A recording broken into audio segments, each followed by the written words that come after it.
Probably a familiar story, huh? Time of Joseph, Jacob and his family come down to Egypt. After years go by, you get a ruler, a Pharaoh that doesn't remember Joseph and what he had done. You have this growing nation of Hebrews within the borders of Egypt, and so what did they do? What did they do? Because the Egyptians were worried about the Hebrews. They started killing them, killing the baby boys that were born, and they made them slaves. And now God's going to deliver them. And He's going to do that through the leadership of the prophet Moses. And we saw how God had preserved Moses when he was a baby, and God came and called Moses then to be the leader of his people, called him out of a burning bush. And now Moses is going to go and present himself to Pharaoh, confront Pharaoh with God's commands. And Pharaoh doesn't listen, does he? No, he does not. And because Pharaoh did not listen to God's commands, God sent plagues, disasters on Egypt. And we hear about those beginning in Exodus chapter 7. So let's advance.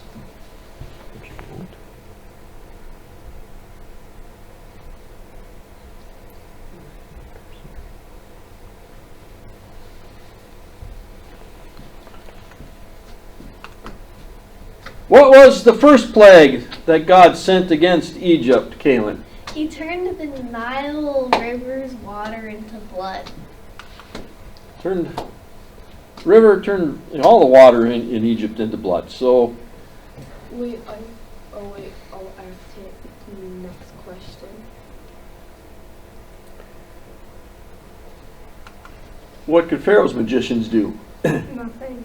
The same thing. They Yeah, did the it same- again. yeah, They did the What same thing. water did they use? Because all the water was Yeah. already blood. That's my question. I don't know just what water they would have used. I suppose maybe they went into their wells and brought up new water or something, or maybe you have a little bit of time, the water running down the river, you'd end up with fresh water. But some way or another, Pharaoh's magicians were able really to ultimately do the same sort of thing. How they were able to do that, I don't know. Devil. Maybe it was from the devil. Maybe it was more sleight of hand. I don't know. But I suppose Pharaoh then says, well, my guys can do that too. Not a big deal. Wouldn't the trees and grass and stuff die then also because they wouldn't have any water? No, because It wasn't necessarily for that long period of time. And it was still water. It was It just not good stank. enough for people to drink. But it stunk, so you wouldn't drink it. I suppose if that had continued, eventually it Everything would would kill die. off plants and animals, Would make them and people mutated. would die too. But it doesn't seem that it necessarily lasted for an exceedingly 7 long days. period of time. Yeah, Yeah. 7 days. I mean, you can go that long I guess because they'd also have the with water limited that's water and around that. water. So again, that's not a long period of time. That's not going to kill off plants in that amount of time. I mean, most plants, even, let's say if you submerge them in water or even some other liquids that aren't going to kill them immediately, can still survive that if you take them out for that. So it didn't kill them right away. How did Pharaoh react to the plague? It became hard. He hardened his heart and he didn't listen, did he?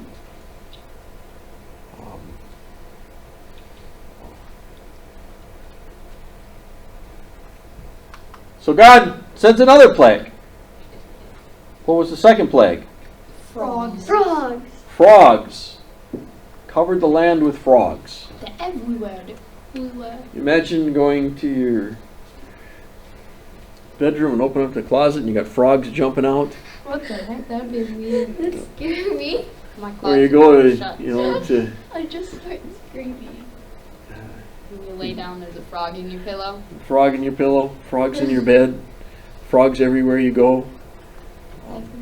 I suppose maybe they could have kept some of them out of some of the houses, but in that climate, they wouldn't necessarily have, sealed doors and windows. They got a hay house. You know, because you aren't worried about cold and that, so they would have been able to get inside and go everywhere outside, and there's frogs. Wouldn't have been the most. It was not the worst thing, I suppose, that you can think of happening, but it certainly wouldn't be all that pleasant, would it? No. Yeah. Even if you like frogs, that'd get to be a bit much, huh? What could Pharaoh's magicians do? The same thing. More They made frogs. more Yeah, frogs. they're able to bring in more frogs. Which wasn't very good for Maybe been more impressive if they'd have been able to get rid of the frogs, huh? Yeah. Rather than bring up more, but again, they could do the same thing.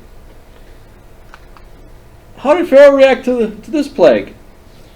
Tyler. He wanted the frogs gone. Okay, so first of all, he asked God to take away the frogs, and he even agreed then that They kept, he would let the Israelites go and worship God, huh? But he lied. then what did he do? Didn't.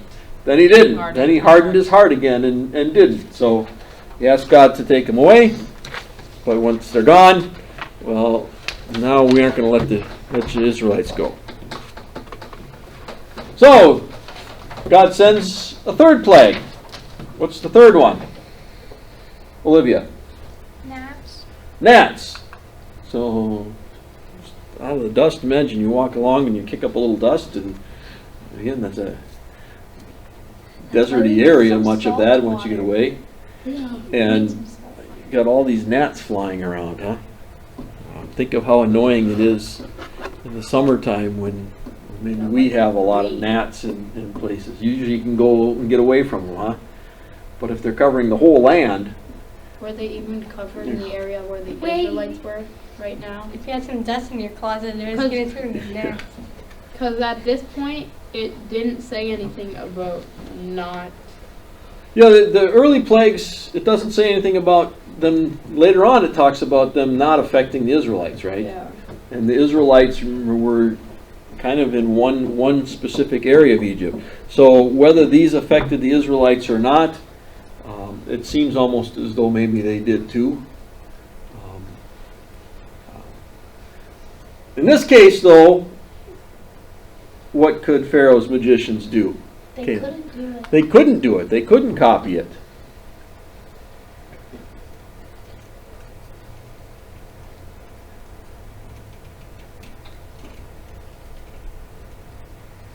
And again, you think of that, all these gnats flying around, and again, they probably don't have screens on their windows.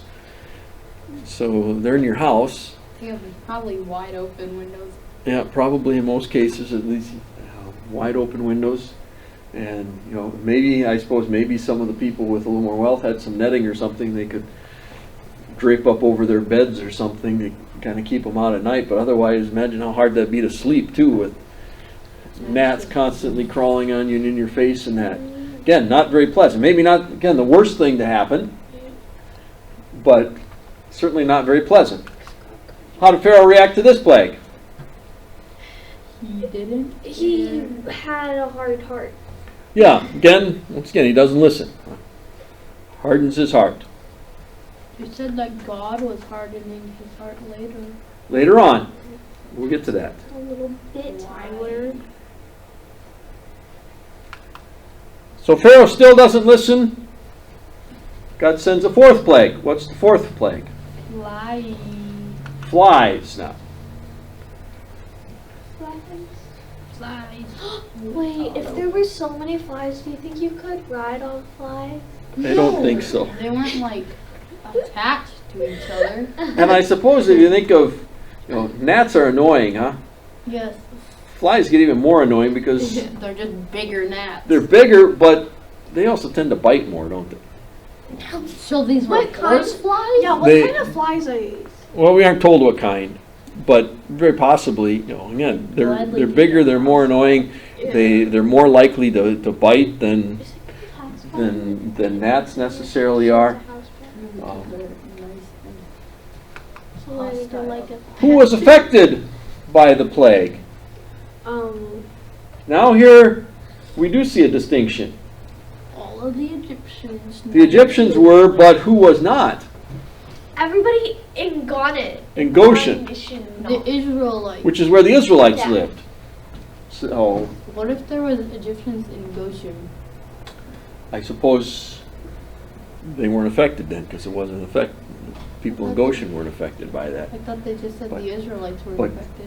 But the Israelites were the ones living in Goshen, and most part Oh, the, yeah, the the Israelites, didn't like the them. Israelites Just and, in and the Goshen. Egyptians kind of kept away from the Israelites. Yeah, they No, didn't like them. They didn't like them. Remember, they didn't like shepherds, and that was one of the things None of that the stories were that the- passed down. Hebrews were. So they were not affected.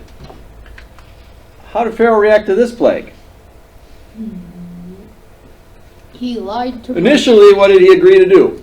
That Let they them could go go. again. Again, if they the can flies go, went away. but when the flies are gone, He lied. He hardened he his lied. heart. He changed his mind again. He hardened his heart.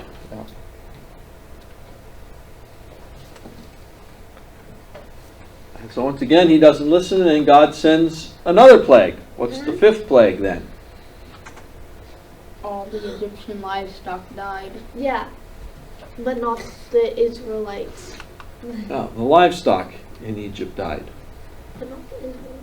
So, was there, especially I suppose the cattle, those horses, Donkeys.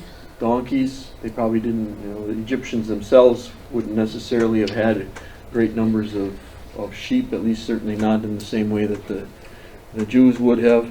They had. Again, who was affected by the plague and who was not?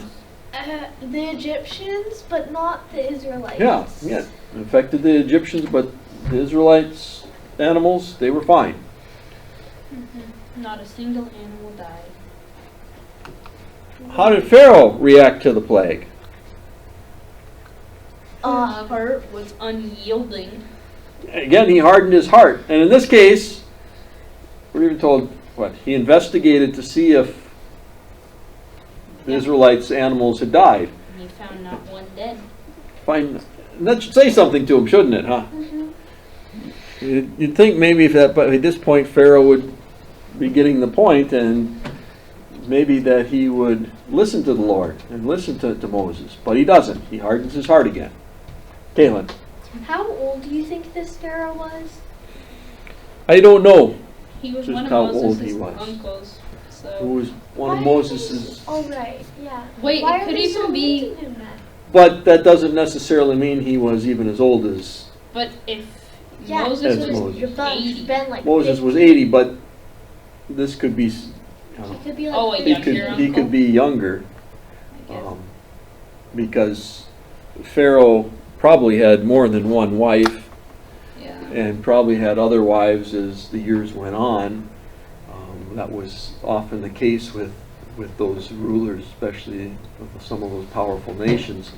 And so, we don't know just how many children he might have had, and who was the one who took over as the next pharaoh, the next ruler. So I don't know exactly how old he was.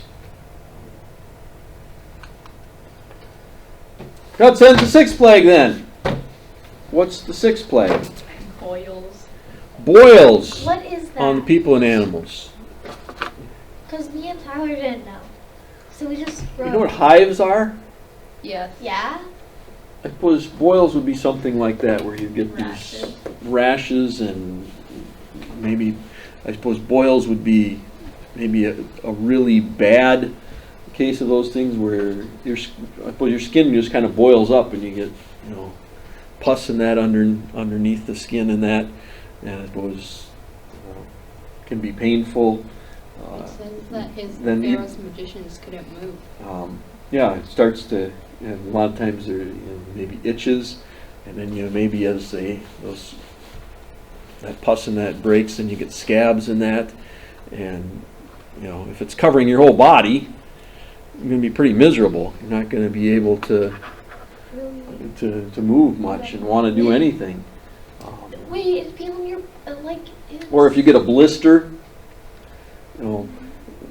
this would be blisters all over your body type of thing. So again, exactly what disease and just how it was, there's different diseases too that cause those type of reactions and that. But again, now it's affecting the people directly, not just affecting their property and that, but now affecting them. So again, who was affected by this? It was the Egyptians, And And the animals. and the animals. It- I mean, but again, the Israelites were not affected by that. How did Pharaoh react to the plague this time? Now we see a difference. Did I don't remember. God hardened his heart. God hardened Pharaoh's Oh, heart. yeah. Why did he do that? Like, what? Why? What does that mean, I suppose, even, first of all, that Pharaoh hardened his heart?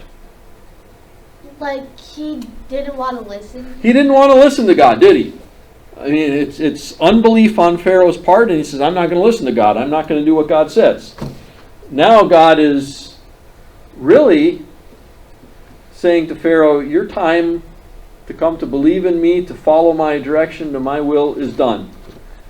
In many ways, God, I suppose, even though Pharaoh's life isn't over, God has judged Pharaoh. Well, in a sense, God says, well, if you're going to reject me and you're going to continue in your unbelief and refuse to listen even despite this, then in a sense, God says, fine, you go and you stay in your unbelief.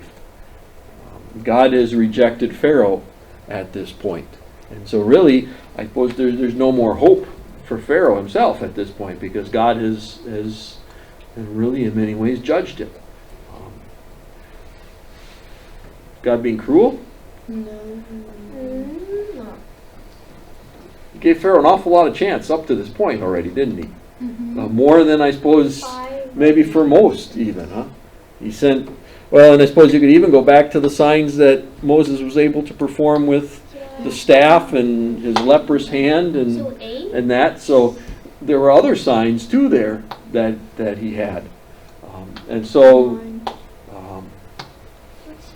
but God is also going to, I suppose, through these final plagues, he hardens Pharaoh's heart so too that God can continue with these final few plagues, really I suppose to make a statement to all the people of Egypt and also to the surrounding nations that would hear about these things, to really make it clear who was in control. God was, huh?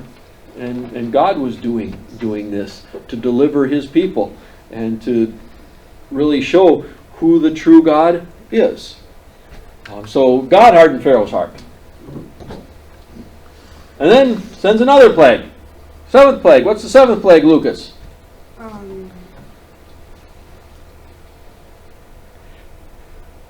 Olivia. Yeah. What's the 7th plague? Hail. Hail.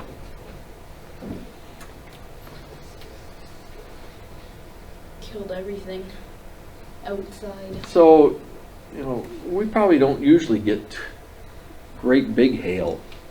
No. It was the Oh. worst hailstorm. But Ever. maybe Ever you've happened. seen, parts of our country sometimes can get, and sometimes not that far away from us, we get hailstones that are the size of softballs or so. Do you Baseballs, think you can find a even hail golf in a balls. heart shape? Usually they kind of end up being a bit jagged, but think of that. If you've got What if you caught it? That hurt. softballs and baseballs being thrown at you at high speed, Gravity. you know, Ouch. Play the. you start getting hit in the head too many times with those, it's going to kill you, isn't it? You can get. Or you you can could just die get, from like- one coconut hitting you in the head. So You I'd could be die like, even if one. And But some people. think of too what that does to the crops and that too. In fact, if you get a wind, it doesn't take very big hail to wipe out crops and destroy that. So think of that. Now you've had all these annoyances with the frogs and the gnats and the flies. Your livestock has died. Now you get ill with these boils, and now much of everything else is wiped out by by hail, things are pretty miserable, aren't they? And they're only going to get worse. Again, who was affected by the plague? Everyone All and the everything. Egyptians.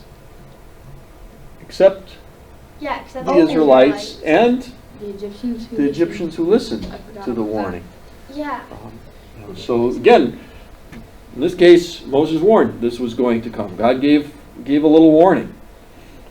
I suppose you said, if you didn't worry about it and you're out in the middle of a field and it starts hailing like that, you got no place to go, you're in trouble. Huh? The most Again, it can kill you. worthy dodgeball game you'll ever play.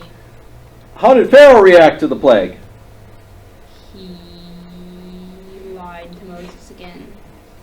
Yeah, first he says, well, he admits he was wrong, offered to let the Israelites go, but again, as soon as the hail stops, he changes his mind. Why does Moses keep praying for him, Because even though Moses he is knows a he's knight- gonna change because- his mind? Because Moses is making Pharaoh think he's foolish or something. Because Moses knows, because God told Moses. I suppose, how does God want us to react even towards those who might be our enemies? Forgive. To forgive. and pray for And them. pray for them. And seek even their good. So Moses doing that as well. Eighth plague. What's God saying? Grasshoppers. Grasshoppers, locusts. Think of that. Whatever's left. Is Again, the hail's wiped out most of your crops. It even Now you've destroys got- trees. All, now there's no green. yeah.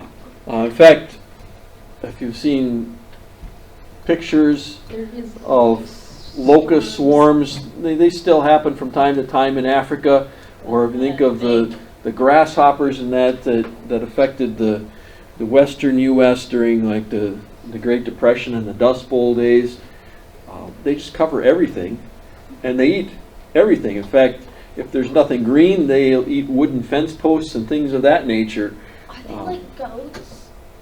They just eat whatever they see. They'll eat whatever might be sort of plant-like. If there's nothing else, so anything that has any green on, they're gonna chew down on, and they'll just cover everything. So again, you think of not much left, huh? Think of Everything that was left was destroyed by that. and who was affected? all the Egyptians. The whole land of Egypt. How did Pharaoh react to this plague? He asked them not to before it happened. Kind of. Yeah, he kind of seemed to ask for forgiveness, but as soon as the locusts were gone, He hardened his heart. he's done with that, and God hardened his heart. Again, we're told. Again, I think we see when he does say, well, I'll let you go, or I'm sorry for that. What does he want? All he wants is for it to stop, doesn't it? He doesn't really Doesn't. really wants mean it. for him, not for them. He thinks I Moses think of is that. I gullible. suppose that the person who gets in trouble is, well, give me one more chance. I'll never do it again, huh? And Not so that you know of. you let him. You say, okay, well, I forgive you, and then they turn right around and do the same thing again, huh? That's kind of what Pharaoh's doing here, isn't he? Please, Moses, pray to your God so that it'll stop. I'll treat you nice. I won't do that again. Don't bully you. And as soon as it's gone, as soon as that particular threat is gone, well then, yeah, right back to where he was before. Kayla. Is the locust or whatever just another name, an older name for grasshopper? They're a little bit. They're basically a grasshopper. They're a little bit different in the fact that they come in swarms. I suppose they'd be a different species, really, of grasshopper. But basically, that's what they are, as grasshoppers, and that's the name that we would call them by. There's some slight differences, but ninth plague then. What happened? Caleb. darkness everywhere except for where not the Egyptians lived. The Israelites. All of Egypt became darkness. Darkness that could be felt. What does it mean? Darkness that can be felt. Sad. You ever been even in a closet or something where there's absolutely no light? I guess it kind of does. Does it like feel a it's little strange when you Yeah. hold your hand here and you can't see it because it's that dark? When it's right in front of your face, you can kind of feel things, huh? Could it? But doesn't it feel a little strange when it's really that dark that you can't see even that far? Could You know, we if even you're- like make a spark and then No, throw the it? sparks didn't work. No, and then just throw it and then Hold something start lit something on fire. Then they could see. No. Or Wait, did but that- like, did God didn't it not say let they were like motionless or something? It may the dark. It's possible even that the Lord used something like a sandstorm to create that darkness. And if that's the case, and you have big strong winds, well, you can't light torches and make your own light in that way because So they're going to get that blown out, is or the the- sand even is But going then to the affect Israelites that. were perfectly light. Yeah, they But were perfectly again, fine. who was affected by the plague? It was the Egyptians, but not the Israelites. Well, wouldn't if they went near Goshen, they would be able to see light then? No, it was pitch black except for in it. I suppose, but if you're somewhere else, how do you get there in the first place? Yeah. And again, Right maybe, into a house. and if God did Follow here the light. create this massive sandstorm that made it that dark, how are you going to travel any distance at all in those type of conditions if it's that bad?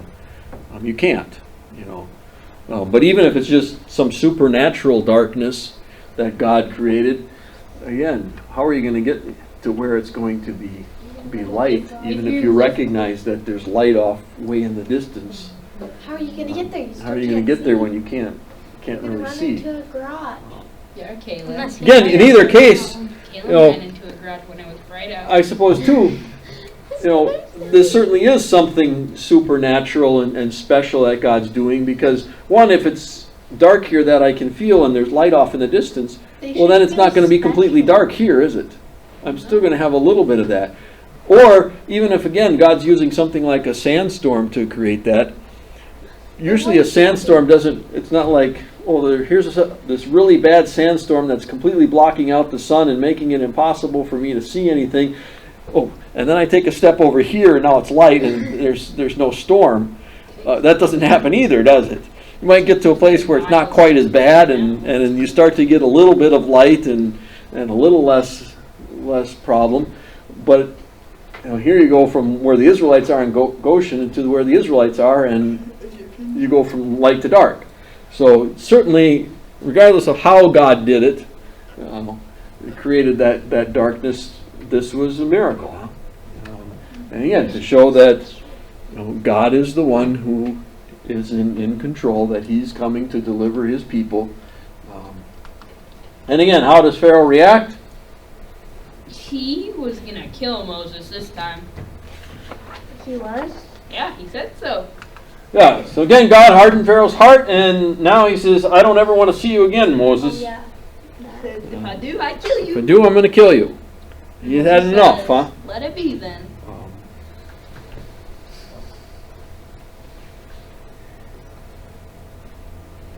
But there's going to be one more final plague before finally the Israelites leave Egypt.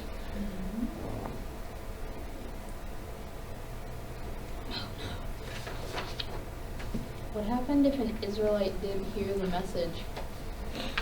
That wouldn't be good. And I suppose maybe there were Israelites who didn't believe either, who didn't listen, I and think a lot of the Israelites. ended up, in areas where maybe they shouldn't have been and were affected by them in some way. But God made it very clear. He was delivering His people, and His people weren't affected in the same way that the Israelites were. So what did God do to attempt to convince Pharaoh to let his people go from their slavery in Egypt? Sent plagues. Sent plagues. Sent those disasters on the land.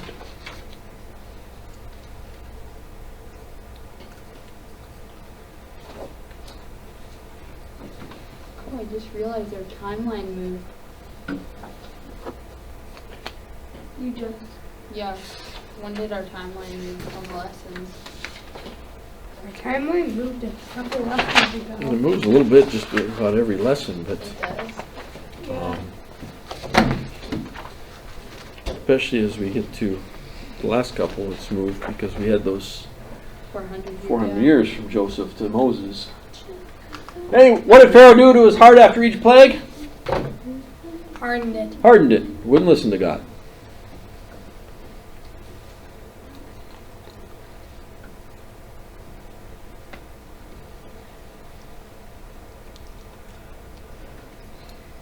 Oh, so I just going to put it next time.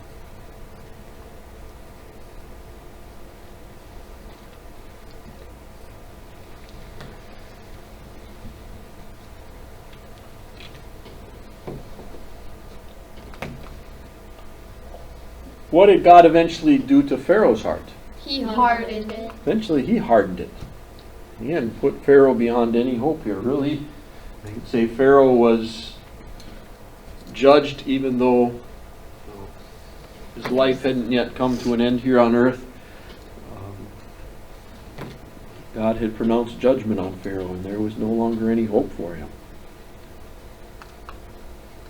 Lesson for us in Pharaoh's meeting with Moses. What can happen when we continually despise God's word? Then What can happen to our faith then? It goes it away. can leave. It can be killed, huh? Die.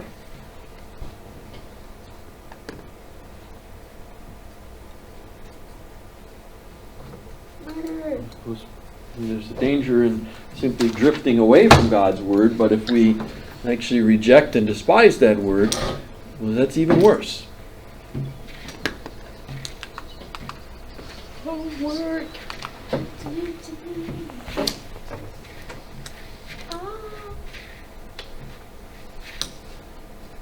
Exodus. I see this and I see Jericho. What about Jericho?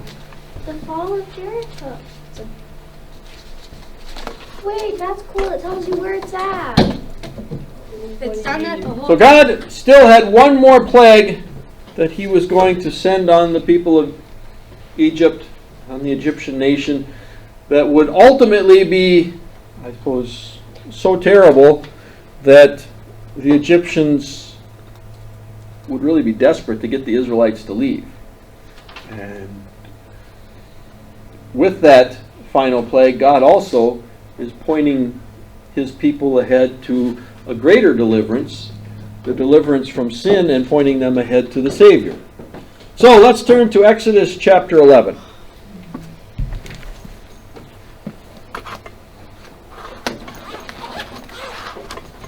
Oh, is it better than what?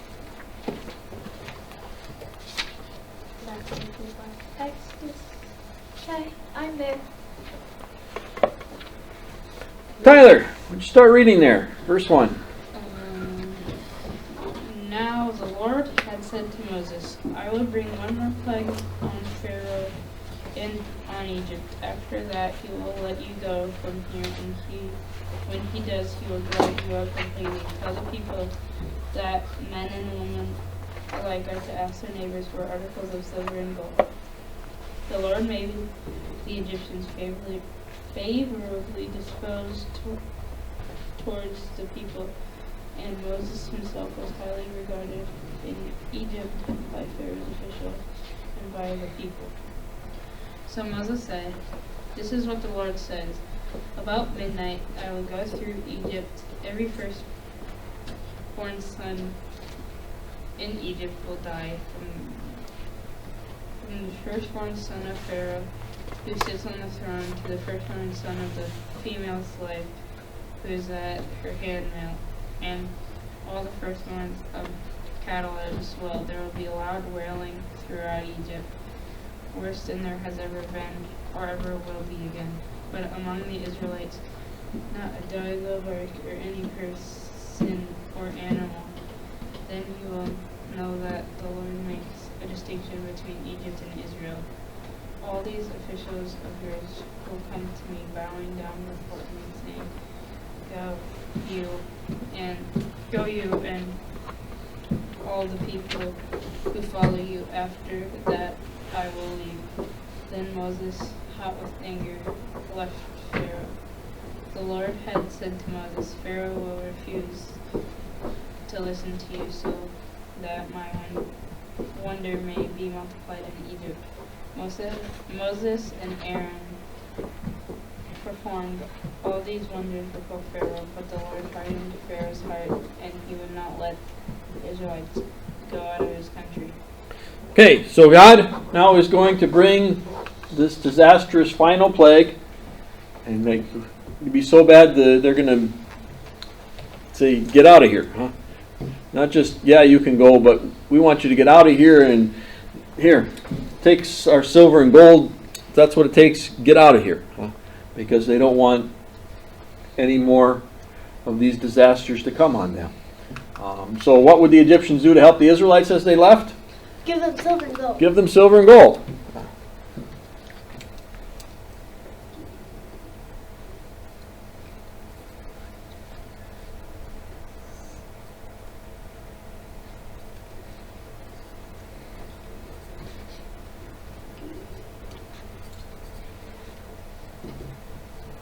And what would God do that would be so dreadful?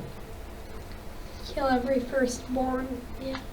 Every firstborn male in Egypt,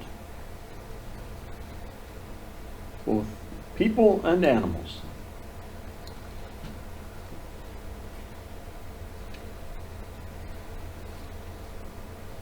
Would if the dad was like a firstborn child, would they Yes. also die then? Yep.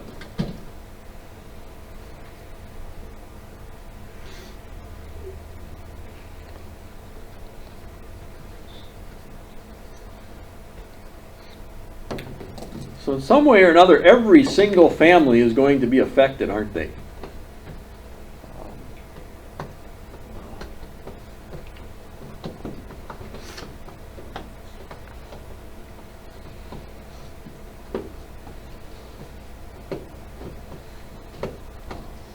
I think of that too. That's all going to take place at one time too. How many people would have died in that Will they just like one fall night? flat on the floor? It told us how they died or what they died, from, but they're going to die about midnight. And the Lord goes through. Yeah, I suppose at that point probably many of them are in bed asleep, but now you wake up the next morning and A lot of people are not. this house has a couple people dead, and the neighbor, they've got somebody dead, and basically every house as you go down the street has probably at least one person dead. There might be some who didn't have any sons or weren't the firstborn son, but then they maybe, well, my dad or my grandpa or somebody else in the neighborhood, they're dead. So again, every family is going to have that. Plus, then you go out and I suppose your animals, any animals that are left, because remember, a lot of the livestock was killed earlier, but now they're all dead too. You got a bunch more dead animals. And What did they ever do with that pile of frogs? think of those Well, they things just too. Well, think of No. as you go through those plagues too, and now What? how many. No, they're dead, right? How much time they were spending digging graves. That would be. Again, you think of, what happened to those frogs when the frogs left? Did they just all die and then they have to scoop Well, them up and go bury them? Even they said that like Or- Moses prayed and said like all the frogs in the houses died and they just threw them up and piled them up. Yeah, so what do you do with them then? You can't just leave them there because you got that many frogs. What's going to happen You could before the feed them day's to over? They're going to be animals that stinking, aren't huh? dead. Uh-huh. And then you That's have what it's hot. all those animals, the livestock dying.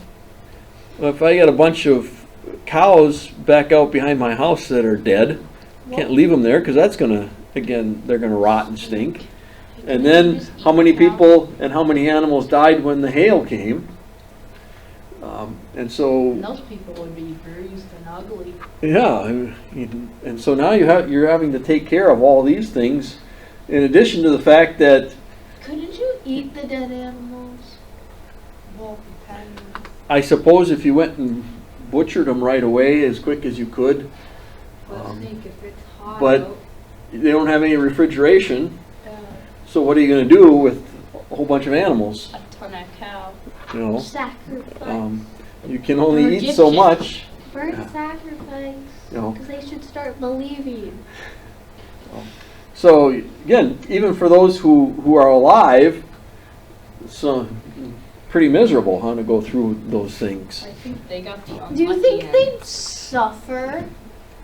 Their death would be suffering, or would it just... Again, what distinction did God make among the people living in Egypt? Who's it not going to affect? Israelites. It's not going to affect God's people. And God's going to give them a specific way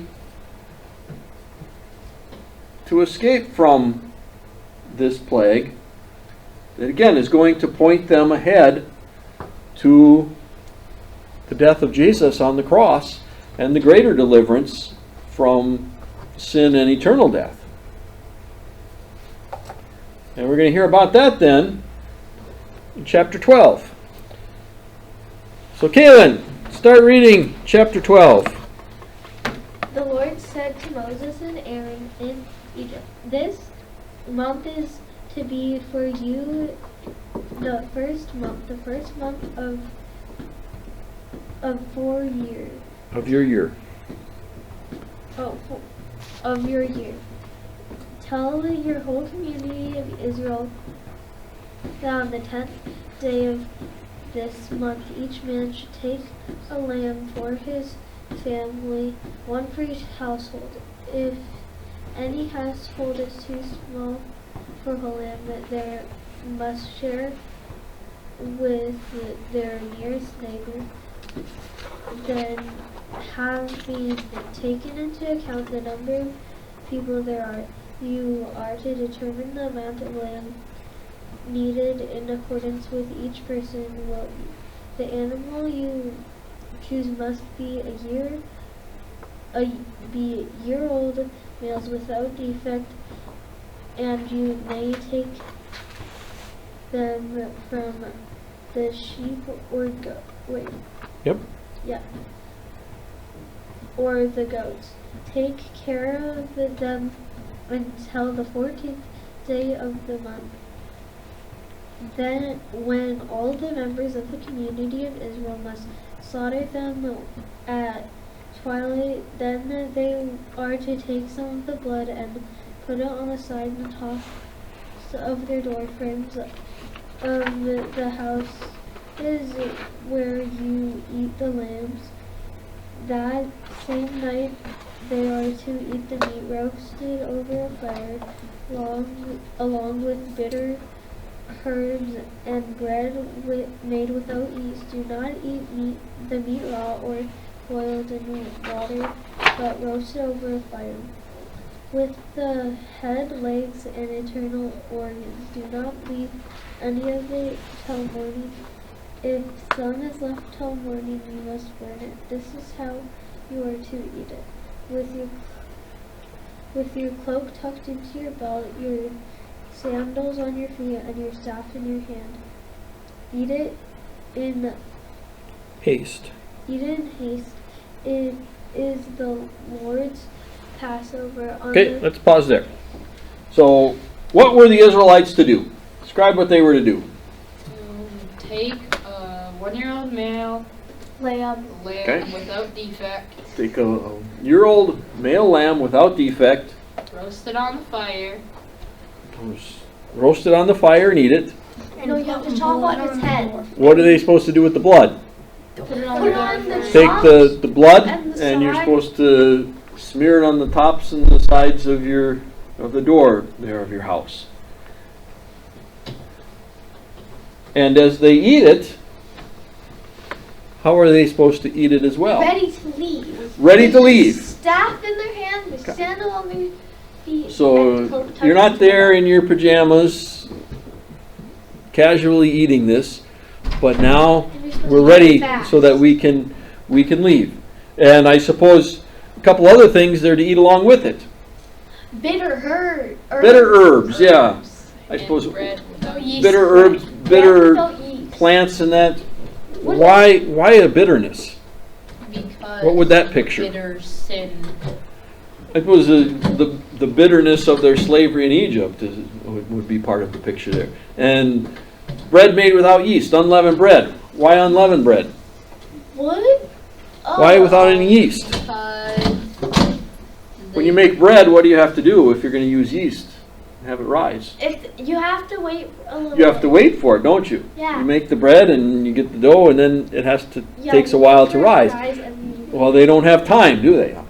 Here with this meal, because God's going to bring this plague, and at that point, Pharaoh's going to say, "Get out of here," and they have to be ready to go.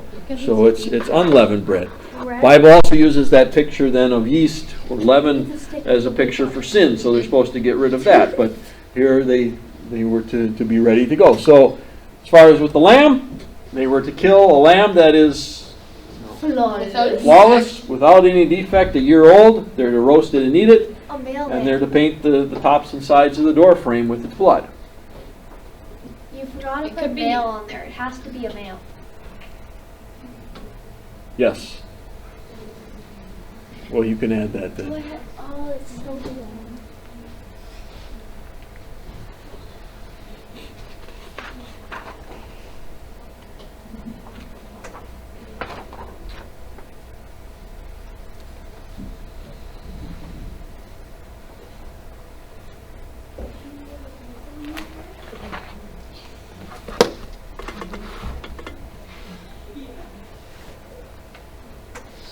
That's a better word.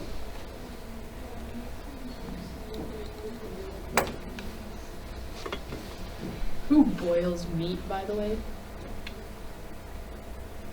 Yes. Who does? Well, have you ever had stew or soup with meat in it?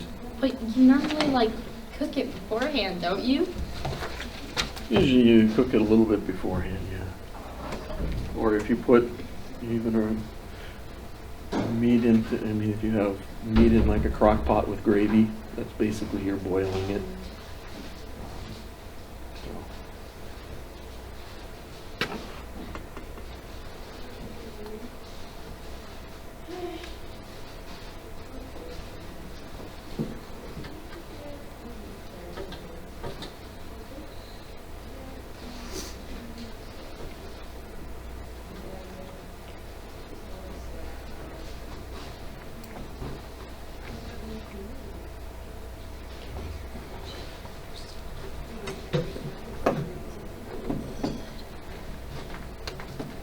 Okay, you got that down? Why did God tell them to eat the meal while dressed ready to travel? Because as soon as he passed over, they'd leave. Okay, they were going to be leaving Egypt, and they needed to be ready to go as soon as the command was given.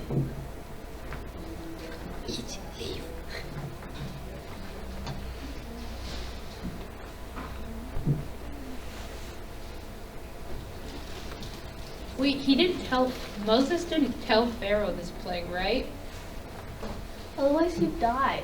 Yeah. So how did the Egyptians give them the silver and gold? Did they do this right after everybody after God passed over, or? I imagine if they said to, after the plague occurs and all the firstborn are dead, and now Pharaoh's saying, we want you to get out of here, and the Egyptians are saying, we want you out of here so we don't die. And now, as they're leaving and packing up what stuff they're going to take, they're saying to their neighbors, well, give me your silver and gold and this. That's probably the way that would have worked. And of course, if those Israelites stick around, I'm going to die too. And they say, I want some of your silver and gold. Here, take it. If that's what it takes to get out of here, we just don't want any more death here. that they would be eager to do that even. How much silver and gold do you think they got? I don't know. Did they even really need it? Because they couldn't really buy anything in the middle of the wilderness. Yeah. Well, but when it comes to building the tabernacle later on, and they use silver and gold for that, we see that one thing they do is they have an abundance, an overabundance of gifts given for the building of the tabernacle and for the silver and gold that was used, where Moses says, we don't need any more offerings. So obviously they had quite a bit, and I suppose too, you're limited to some extent by what you're going to be able to carry and put on your animals and that. But as they go forward, they're not necessarily thinking we're going to spend a bunch of time in the wilderness. We're headed to the promised land, and we're going to set up trade. And I suppose even within the community, there would have been certain things to trade for and that. So they would have used that. Kaylin. 40 years. Wouldn't their houses like start to kind of stink because of the blood on the door frames afterwards? Well, one, they're going to leave right away, Yeah, if their blood. so they're not really concerned about but that. the other people, wouldn't. I don't What know were that the they were Egyptians concerned that are about the saying? Egyptians. I think, and probably Remember, they lived far away, Kaylin. putting blood on the door frames, doorposts like that, just a coating like that, that's going to dry rather quickly. That's probably not going to smell. And in comparison to all the other dead animals that they've had, and the dead frogs, and the stench of the river turning to blood, I don't think the blood on the doorposts is going to be much in comparison. That's going to be kind of a minor smell. The Egyptians would probably think the Israelites were just weird. Smell it, really? Yes, I do. Okay, that's weird. Do you not? No. Well, then you're weird. Okay, let's continue on. So the Lord says, this is the Lord's Passover. Now he's going to explain why it's the Passover. So Lucas, start reading at verse 12. What do you say?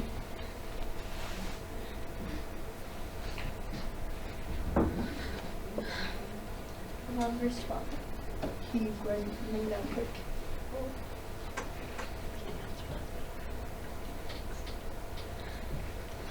Okay. Can you try to cover something? This is how you want to eat it. With your cloak tucked into your belly. Verse 12. You're in 11.